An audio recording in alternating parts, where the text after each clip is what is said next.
तो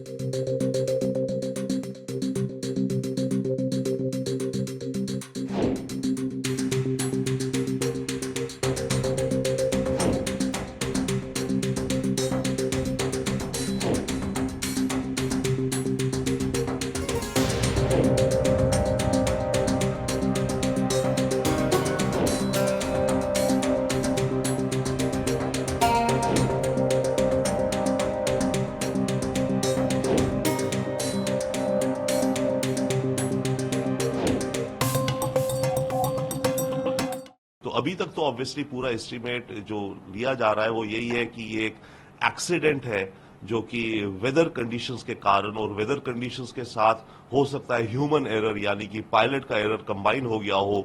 उन दिनों दोनों चीजों के चलते ये क्रैश हुआ है। क्या मतलब की कमी है तो मौसम तो राष्ट्रपति का चौपर होने के बावजूद भी ये हादसा होता है। डेफिनेटली देखिए, राष्ट्रपति का चॉपर होगा तो उसकी मेंटेनेंस और हर चीज उसकी टॉप क्लास होती है। परंतु एक बात है, ये जो हेलीकॉप्टर था ये अमेरिकी ओरिजिन का था, तो पुराना हेलीकॉप्टर था। और याद रखिए, ईरान सैंक्शंस में है अमेरिका द्वारा बड़े लंबे समय से।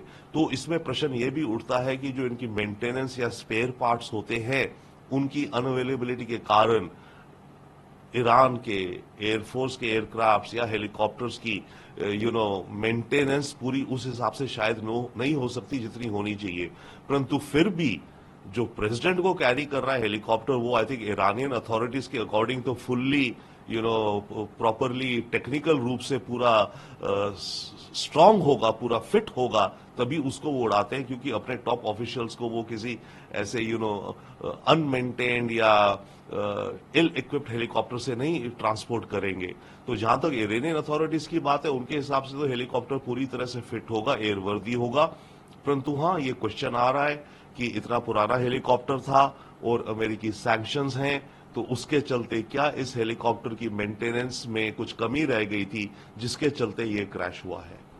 ये कोई लगता है कि कोई शायद इज इट पॉसिबल? देखिए, डेफिनेटली ये प्रश्न उठ रहा है इस समय और काफी दिन तक उठता रहेगा कि ये जो एक्सीडेंट हुआ है ये नेचुरल कॉज है जिस भी कारण या किसी साजिश खास करके इजराइल द्वारा करी गई है।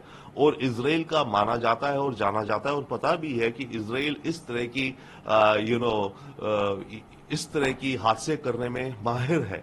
और ईरान के अंदर तो खासकर इजराइल ने कई उनके न्यूक्लियर साइंटिस्ट इंजीनियर्स को मारा है, टारगेटेड किलिंग करी है।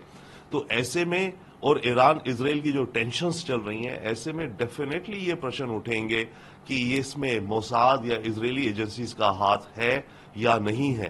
परंतु जहां तक अभी समझ आ रहा है वो ये है कि ये मामला मौसम से रिलेटेड है। माउंटेनियस रीजन था, रात का समय था, बारिश थी, फॉग थी, अंधेरा था और तब ये एक्सीडेंट हुआ है। बट बिल्कुल यस, इस समय तभी तो दुनिया इस समय टेंशन में, अमेरिका भी इस समय टेंशन में सारी तरह अगले 24-48 घंटों में कि कहीं ये ऐसा तो नहीं है ये साजिश थी इजराइल द्वारा। और अगर नहीं भी थी, ईरान की लीडरशिप अगर इस बात को मान ले कि ये साजिश थी और ये मोसाद ने कराया है, तो फिर ईरान का कुछ रिएक्शन हो सकता है। तो ये खतरा है अभी फिलहाल अगले 48-72 घंटों के लिए। तो क्या देखिए, आने वाले वक्त में फिलहाल के लिए तो एक तो ईरान के अंदर रिएक्शन देखना होगा कि ईरान की पब्लिक में किस तरह का इमोशनल रिएक्शन आता है। अगर ईरान की पब्लिक इमोशनल रिएक्शन में इजराइल को ब्लेम करती है, चाहे कि कोई तथ्य ना भी हो, तब ईरान की लीडरशिप को शायद कुछ अपना कदम उठाना पड़ेगा दिखाने के लिए भी देखो हम भी कुछ कर सकते हैं। तो एक खतरा फिलहाल है। देखिए, ये जो टेंशन है इसमें एक और एलिमेंट है, अमेरिका और ईरान की इनकी मीटिंग्स होनी है ओमान में। एक कमरे में अमेरिकन नेगोशिएटर, दूसरे कमरे में ईरानी नेगोशिएटर, इजराइल और इस गाजा युद्ध को लेकर के। तो एक तो वरी ये है कि वो जो डिस्कशन होनी थी वो शायद टल जाएगी क्योंकि इस समय इतना बड़ा हादसा हुआ है।